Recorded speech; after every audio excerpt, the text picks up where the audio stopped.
Lugupeetud daamid ja härrad, poisid ning tüdrukud, tundub, et asjad on jälle ametlikult lappes. Ja eriti lappesse kipuvad asjad minema vana hea Soome laeva peal.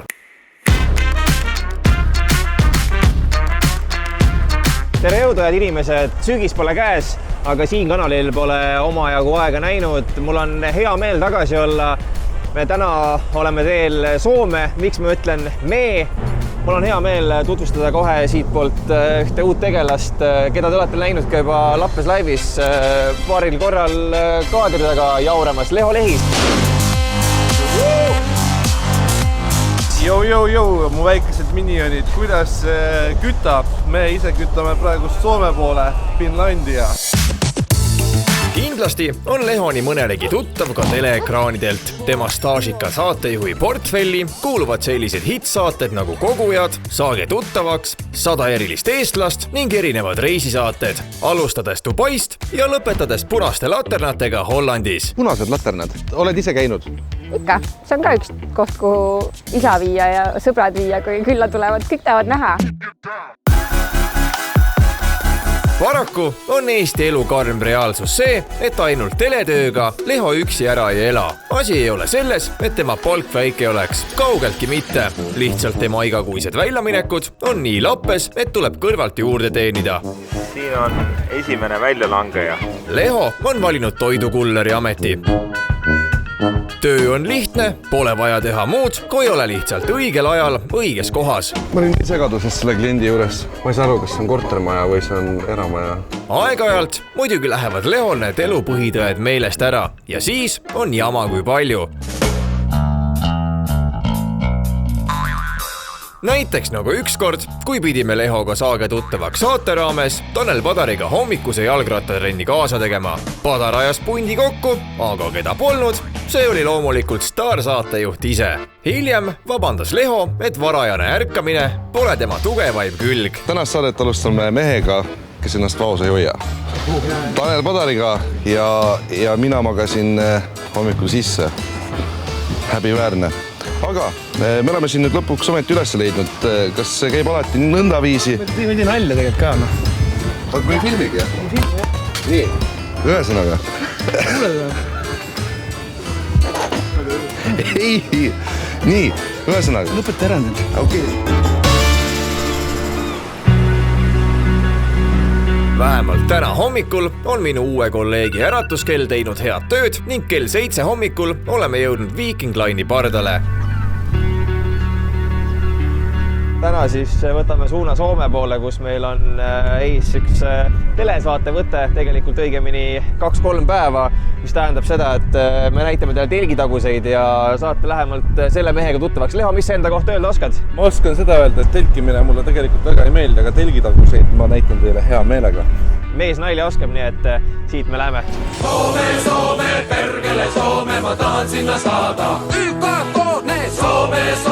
Soome, sinna tahan vaid. Telgi taga toimub nii mõndagi. Me oleme jõudnud siis autotekile ja mõne hetke pärast saabume tollipunkti. Nagu me kõik teame, siis COVID-i aegu on piiriületus päris omaette tegemine. Leho, kuidas piiriületus välja näeb meil siis? Väga räige. Meil on narkokoerad, meil on narkomendid, meil on tollimendid, meil on kõik mehed on piiri peal vastas, aga meil on Lappes.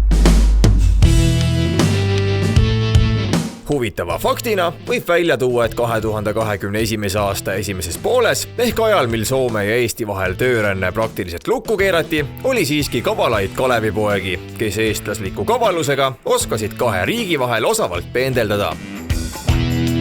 Üks levinuvaid trikke oli see, et piiriületusel öeldi, et tuli eksnaise palvel Soome last vaatama. Nüüd aga tekib kindlasti küsimus, et kuidas seda piiriületusel kontrolliti. Lihtne. Siin tuleb mängu vana Kalevipoja kavalus. Eesti on ju teada-tuntud e-riik. Nobedad nupumehed tegid uue Gmaili konto, panid konto omaniku nimeks suvalise naise nime, kirjutasid selle alt enda meilile e-kirja ja ongi kogu moos. Soome piiripunktis näidati meil lihtsalt ette ja olidki Soomemaal. Siiski leidus ka teisest äärmuses katsetajaid. Üritati siin pagassiruumis mingi aeg liikuda üle piiri, et siin kontrollitakse seda, et autosid et illegaal väga ei tuleks, et siin mingi aeg oli juhtum. Kui me veel räägime paberitest, siis vana hea COVID-test. Normaalne on vaja olla, kui narkomendid tulevad, on vaja normaalselt käituda. Ja act normal, Leho põhiline asi Soomes olles on, et kui midagi on, siis act normal. Moika, act normal. Ja, aga üldiselt me ei põe, me oleme Eestist ja kui midagi on, siis Coca-Cola. Meie Soome külastus on seotud teletööga. Juba varsti alustab Kanal 2 eetris 6-osaline dokumentaalsari Sinivalged eestlased, mis võtab aatomiteks eestlaste põnevad elud Soomes. Kui me veel räägime Helsingist, siis tegelikult ju Helsingi üleüldse on eestlaste mekka. Siin peaks minule teadaolevalt olema ametlikult 40+ inimest ja kui me räägime mitteametlikest numbritest, nagu ka on inimesi, kes käivad ju mustalt tööl, siis neid mustalt liikujaid pluss ametlikud liikujad peaks olema sinna ligi lähedale 100 000-le. 100 000 eestlase seast otsime me välja tõelised kroonjuveelid. Näiteks jõuab meie kaamerate ette Soome vanglast tuule tiibadesse saanud Kaarel Kuik, mees, kes on kirjutanud möödunud aasta suurima bestselleri Tänavalt troonile. See on raamat, mis räägib elust tänaval, metalliärist, rongivargusest, elust vanglast, luksusautodest ja sellest, kuidas on võimalik lootusetust pätipoisist jõuda Soome ühe suurima klaasiäri juhiks ja omanikuks. Konkreetselt minu juures ja minu firmades on tööl ainult eestlased. Ja tänaseks on siis 1, 2, 3 tuulilasi kasvanud 25 frantsiisi kohaga autoklaasi ketiks.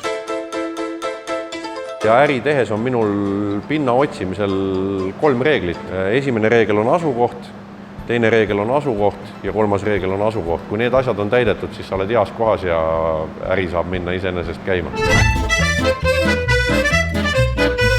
Lisaks menuraamatu autorile jõuab meie uues dokumentaalprojektis ekraanidele veel palju põnevaid ja värvikaid eestlasi, kelle elu Soomes on pöörasem kui sõit Ameerika mägedel. Alkoholimõju on küll õlut ja. Kui me juba Soomes oleme, siis oleks mõistlik teha lühike ajalooline tagasivaade. Ajaloo mõttes erineb Helsinki Tallinnast nagu Bemm Mersust. Näiteks on Soome 2-keelne riik. Soome keelt kui emakeelt kõneleb siin riigis 87% kodanikest. 5% peavad oma emakeeleks rootsi keelt. Selleks, et aru saada, mis värk on, tuleb meil minna päris kaugesse aega tagasi. Praegune Soome riigi territoorium kuulus 12. sajandist kuni 1809. aastani Rootsi kuningriigi valdustesse. 19. sajandi algusest Venemaa keisririigi koosseisu kuulunud Soome suurvürstiriigis püsis rootsi keel nii ameti kui valitsuskeelena. Vene valitsejad siiski toetasid soome keele staatust. Esialgu leidsid nad, et soome keele tugevdamine kahjustab riigi sidemeid endise emamaa Rootsiga ja see on hea. Kui 20. sajandi alguses hakkas Soomes mürgeldama venestajas suurvürst Nikolai Bobrikov, tuli mängu Soome sisu. Aateline soome-rootsi juurtega noorhärra Eugen Schaumann lasi Nikolai Bobrikovi lihtsalt maha, tappes seejärel ka iseenda. Sündmus leidis aset senatihoones, mis asub siinsamas senati väljakul. Oleme kenasti Soome territooriumile sisse pääsenud, Tesla autopiloot aktiveeritud ja mul on niisugune hea meel Leho sisse ristida Soomes ühe lõbustuspargi külastusega. Me ei käi küll tervet parki läbi, aga kas sa oskad aimata, kuhu me lähme ja mis selle nii-öelda nagu ajalugu võiks olla? Harivat aspekti ka siia tänasesse päeva? Ma tean nii palju, et me läheme Linnanmäkile ehk Linnamäe lõbustusparki ja seal peaks olema Euroopa suurim puust roller coaster. Kas ta mitte maailma suurim puust ei ole? Võib-olla isegi maailma suurim? Isegi maailma suurim. Me lähme vaatame selle värgi üle. Me asume Helsingi kesklinnast veidikene põhja pool. Linnanmäki asub mäe peal. Seega, kui me hetkel siit nüüd jõuame sinna üles täitsa mäe tippu, siis siit peaks avanema väga hea vaade. 1 miljoni vaade, ütleks mina selle kohta ja. See on kõige esimene atraktsioon üldse siin pargis aastal 1951 ja värk siia ehitati. Ma loodan, et seda vahepeal on ikkagi uuendatud ka. Hetkel meeleolu on väga kõva. Siia parki saab sisse minna ka täiesti ilma rahata tegelikult tõllerdama. 9 euro eest saab vist osta ka pileti, et teha üks sõit vabalt valitud atraktsiooni peal. Kui palju see asi maksab, et igal pool sõita saaks? Kes seda teab, aga sealt see sisse, aga panite tähele, Leho teadmised. See mees on teinud siukse kodutöö ära. Fantastiline. Uskumatu. Mul on ka Soome lipp kaasas. No see on nagu Tomorrowlandil, aga Soome lõbustusparki. Lõbustuspargi peaväravast sisse jalutades olime sõna otseses mõttes üllatunud, olles eelnevalt kuulnud lugusid sellest, kuidas Soomes võetakse kogu seda pandeemiat väga tõsiselt, siis reaalsus oli hoopis midagi muud. Viirusest polnud siin haisugi.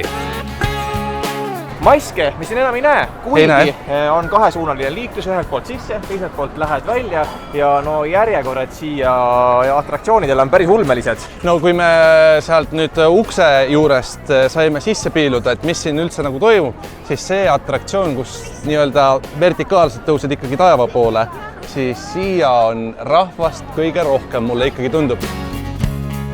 Meie seekord vertikaalselt taevasse ei liigu. Eesmärgiks on hoopis üks korralik sõit puidust Ameerika mägedel.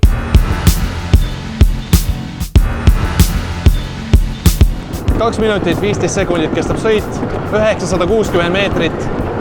Tänapäeva vääringus maksab sellise raja ehitamine 1,5 miljonit eurot.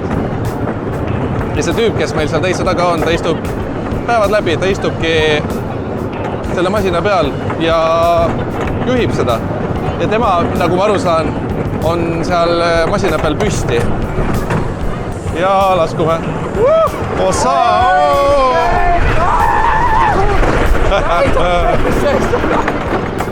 Jau. Siuke puidulõhn on siin, täitsa perses. On tõesti. Tervese jumala rollercoaster lõhnab nagu üks suur tõrvapastill. Aga see on ju okei, sest tõrvapastill on soomlase jaoks juba ammusest ajast väga populaarne maius olnud. Katarol Kataril, tosi vahva pastill. Ausalt öeldes ei saa me üldse aru, miks soomlased sellele tõrvahõngulisele atraktsioonile juba hambaid sisse pole löönud. Suitsusauna lõhn on. Jah, suitsusauna lõhn on siin tõesti. Jaabi võitme. Ja otsa sai see sõit väga kiired, 2 minutit 15 sekundit. Ja täpselt ongi 2 minutit 15 sekundit. Vau. No nii, mööd avanevad. Jah, päris mõnus. Siuke tore. Võime võtta kokku küll selliste sõnadega, et väga meelelahutuslik oli ja korraks isegi tekitas nagu hirmu jüdineid. Korraks nagu käed värisid, küll päris hea nagu mõnusalt. Kuid see kõik on kökimöki lõbustuspargis müüdava vee hinna kõrval. Vesi on 2 eurot ja 60 senti. Juudas. Limpser on 3,90. Jahva, vana hea. No valime Jahva välja siit. Nii. Abad jops, 4 euki. Siin on pant on ka jõhker, 20 senti on pant.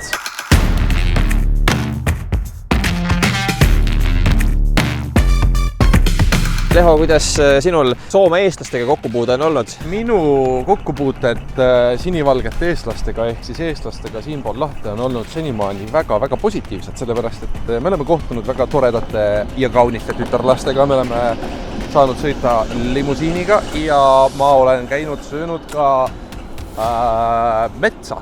Ma tahtsin öelda, et sul oli väga hea kogemus vitamiinipommidega, nimelt üks Gunnari nimeline härrasmees tegi sulle siis, ma arvan, miljoni, ma ei ütleks trolli, ta tegi sulle $1 000 väärilise koolituse, kui seda kunagi võiks nagu minema perse, siis sa vähemalt tead, et näed, vaadake, siin on selline leheke. Mina seda loomulikult suhu ei pane, aga näed, Leho võtta, näed, näita, mida sa tegid, me paneme klipi siin otsa ka, mis sellega tehakse. No pistitakse suhu, aga see ongi veelile leht, eks? Jah. Aga kas mõnikord sul endal nagu sellist, see on ikkagi üsna tee ääres see leht, mis me siit üles korjasime? Tegelikult ideaalis võiks see nagu loputada ära, et mingi pudeliga on vesi kaasas ja loputada ära enne. Aga miks mitte? Ja siin võib ka kõrbenõgest olla võib-olla. Ma mõtlen, et... Aga see on juba happul. Minu meelest on täitsa salati maitsega. Et see salat on siis natukene autotee läheduses ja mis juhtus järgmine päev? Järgmine võttepäev, kõht oli lahti. Ja siinkohal üks Soome reisilt õpitud kuldreegel. Ära kunagi ravi kõhtu Soome kartulisalatiga. No mina siis saan esimese ampsu. On tõesti halb. On tõesti halb. Aga maitsen siis ikka, kas ta on ikka nii halb?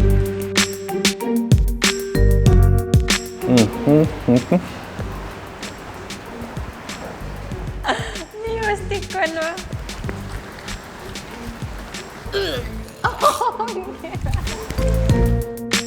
Sinivalget kartulisalatit süües ununes Lehol üks kuldreegel. Sa ei tohi mitte kunagi pärast Soome kartulisalatit minna bachata trenni. Nii, daamid ja härrad, mina pean kahjuks siin hetkel lõpetama, sellepärast, et kogu see tantsimine on mult esiteks kogu võhma välja võtnud. Teiseks, me täna proovisime ju Soome kartulisalatit. Tundub, et minu kõhule nii palju äädikat siiski ei sobi, seega mina pean hetkel siit ruumist lahkuma. Selline siis väike episood Soomes toimuvast. Ma loodan, et teile meeldis, aga siinkohal kindlasti mainin, et tegu ei ole viimase episoodiga, mis Soome teemaline on. Täpselt nädala pärast tuleb veel üks ja võib-olla teeme 3. episoodi ka. Mina tea, vaatame materjali veel chip on, et sealt annab omajagu sellist contenti välja koorida. Aga see oli jah, meil küll selline teleteemaline. Me käisime telesaadet filmimas ja võib-olla ei jõudnud need kõige paremad hetked just YouTube'i, sellepärast et ega me ei saa kõike seda, mis seal toimub YouTube'is ära näidata. Televisiooni peab ka vaatama keegi, sealt ju saab raha, nagu öeldakse, aga tegelikult meil on plaanis minna nüüd septembris Itaaliasse ja lennupiletid on juba praeguseks hetkeks ostetud ja kui teil on mingid mõtteid, mida te tahaksite näha, mida me Itaalias teeme, siis hit me up, andke kommentaarides märku või kirjutage ma Instagrami, panen Instagrami siia ekraanile ka, nii et sealt siis saate kõik täpsema info juba, kus, millal me lähme, mismoodi. Me kindlasti teeme ka Instagramis sellise vaatajad või siis jälgijad juhivad päeva. Kui sa tahad meie Itaalia päeva kuidagi kujundada, siis mine julgelt pane Instagramis meile jälgi peale ja oled tegemistega kursis. Tänaseks aga tšau, pakaa ja näeme juba järgmisel nädalal. Tšau!